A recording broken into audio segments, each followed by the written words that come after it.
Hello friends.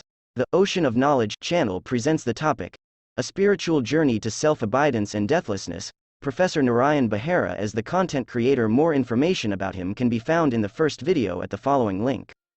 Robert minted big money as the CEO of a company. He was in touch with a superpower inside him. He analyzed everything with enhanced intuition. He was hailed as the new messiah of modern management, but he grew more dissatisfied with his vast wealth and ultramodern luxury. He also became more conscious of his mortality. 3 years were over since he had met the illustrious Buddhist monk in the Himalayas. He took leave from the company for a month. He went back to meet the same monk. This time Robert prostrated at the feet of the monk who had shown him the light of true knowledge. The monk knew that Robert was destined for a deep purpose. He sent him to meditate inside a cave which was about 100 kilometers toward the deep jungle in the Himalayas. That cave was sacred as many enlightened masters had meditated there since thousands of years. It was more conducive for rapid inward journey toward one's spiritual core. The monk assured Robert that he will be protected by the divine. Robert had grown fearless over the last few years since his first encounter with the monk. He was advised to beg in the nearby village and eat once in a day. The purpose was to reduce and dissolve the ego. Robert reached at the cave. He slept at the hard floor. He spent most time in meditation. He experienced as if the spiritual teacher monk was with him all the time. It is a fact that all sincere spiritual seekers experience the holy presence of the Guru inside them. 3 months were over. Robert's wife grew anxious, assuming that something might have gone wrong with her husband. She came to meet the monk in the Himalayas. The monk assured her of his safety and requested her not to disturb her husband. She returned to America hoping that her husband was destined for the greatest achievement a human could aspire for. 1 year got over. Sometimes she grew suspicious as she was not spiritually evolved. 2 years were over. Many of her relatives assumed that Robert might have been eaten by a ferocious animal in the jungle. She waited with patience hoping that one day her husband would return enlightened. One day Robert received verbal abuse for about 5 minutes from a village householder for begging when he was capable to earn his livelihood. But he never reacted to the abuse. He returned to the cave empty-handed and never ate anything that day. He accepted that as a learning experience. He remembered an incident from the Buddhist scripture that even the Buddha himself once received severe verbal abuse from a householder for begging. That too, when the Buddha looked so strong physically. But the Buddha smiled and asked a question to the householder. If a person presents a gift to another person but that person refused to accept it for some reasons, whom should the gift belong? The householder replied that it should belong to the person who was giving the gift. In a similar way, the Buddha said, he had refused to accept the verbal abuse from the householder. Then the householder realized his mistake and requested the Buddha to forgive him. Robert learnt the lessons of patience, calmness in hostile environment and forgiveness. He intensified his meditation. His subconscious suppressed desires of sexuality came to the surface. He was horrified to view so many beautiful women dancing in his mind. Sometimes he experienced an angry man coming with a knife to attack him. His mind was creating such images from his subconscious memories. He focused mentally chanting the sacred mantra of Om. He mentally sought the protection of his guru. Gradually, his mind was free of unwanted images. It became more clean. One day he meditated continuously for 7 days without getting up to eat or drink. His body was sustained by the life energy from the ether. He opened his eyes in the midnight and was surprised at what he saw.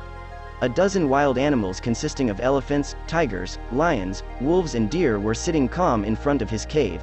His mind was so pure that the animals were influenced by his radiation of love. They lost their animosity and stayed together through the gluing force of love. Similar situations were reported in the life of the Buddha. Robert's wife lost all patience after a gap of 3 years. She came down anxiously to meet the Himalayan monk. She cried bitterly in front of the monk like a child. The monk assured her that her husband was safe inside a cave. He would not come out until he attained the supreme knowledge of the ultimate reality. She believed the monk, but she was worried inside. It was full moon night and eerie silence. The moon was shining brightly, illuminating the night sky with a silver glow. The stars twinkled above, creating a celestial display. A gentle breeze swept through the forest. The cave was illuminated by the light of the moon, casting shadows that danced on the walls.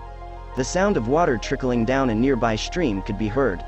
The tranquil lake nearby mirrored the moon's reflection perfectly. The beauty of the scene was overwhelming like a magical dream. It was a moment of pure tranquility, where time seemed to stand still. Robert experienced that he was part of all he saw. His true self had expanded to include everything, including the distant stars. There was only one pure being, pervading and transcending everything.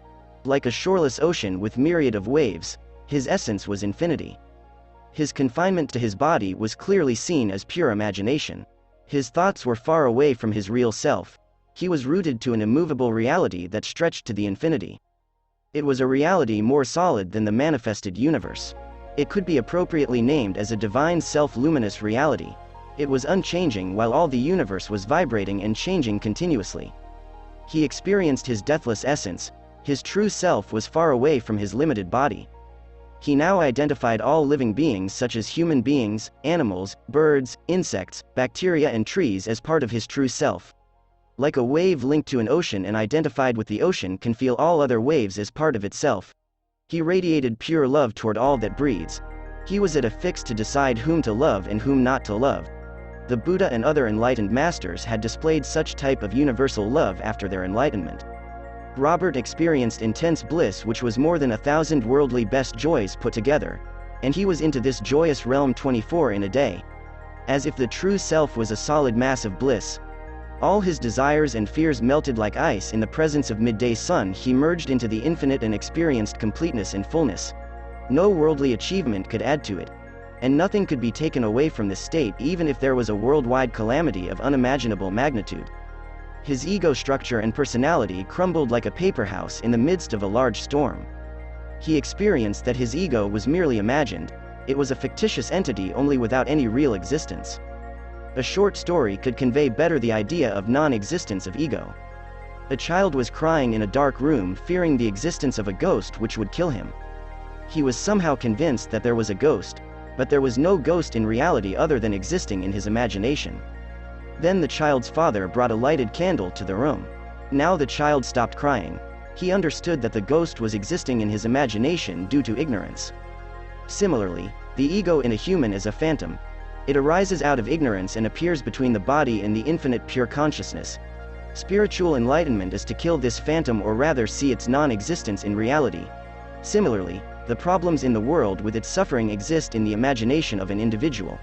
They are found to be false and unreal after enlightenment, just the false existence of a ghost in a child's imagination.